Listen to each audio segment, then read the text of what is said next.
Hi guys, welcome to TFA Files TV. We are back again with the latest gossip. Nyaya dziri kupisa dziri kutenderera pasocial media. Sewicknel anozikanwa netest of cars anotenga mota dzakanaka maningi kunze kwenyika adedzera kuti iye kune vatakapa mota vari kuda mapepa emota, please tagara tisina kupa munhu mapepa nekuti mota haitengeswi chero ukashaya petrol ukatengesa usina mapepa ameno zvako.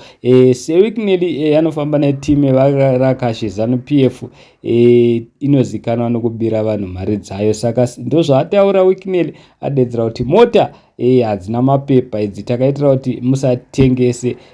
Zvazoita kuti vazukuru vambuya nanda vafe nekuseka vachiti takakuudzai. Anyway, mukanzi huyai kumarally muchaenda muchimhanya kutanga muchatyoka, because Zanupf haingopi vanhu chimota mahara. Mukatarisa maartist akawanda akapuhwa mota.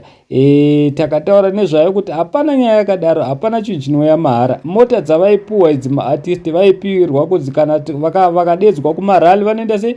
Vanoenda vachimhanya. Mukatarisa Japrez akapuhwa agara anoenda kumarally. Vamwe vasingaendi kumarally muchavaona vakuenda kumarally because unonzwa kuti iwe mota yatakakupa. Sewicknel musakanganwe akambonetsana futi nerimwe timu nenyaya yemasola, kwanga achifanirwa kuti anoita imwe project yemasola, vakanetsana vakamhanyisana vakaendesana kukoti. Guess what? Akawina ndiani? Sewicknel. Chinhu chamunofanira kuziva ndechekuti Zanupf, you can't challenge Zanupf court because court ndo Zanupf. Sewicknel angagara achiziva kuti imwe mari chauya mahara because akawina kesi yachona. Saka nyaya iripo ndiyo guys. Mukatarisa vamwe vakawanda vakaramba, madzibaba veshanduko akaramba, Shadhaya akaramba kupusiswa neZanupf, namadzibaba veshanduko vakaramba kupusiswa neZanupf, vakadedzera kuti aiwa ndauya nemavhi11 mirai ndikuratidze zvachitaurwa nani nemupfanha yanonzi Victor achiti ndatumwa naboss. Thank you so much.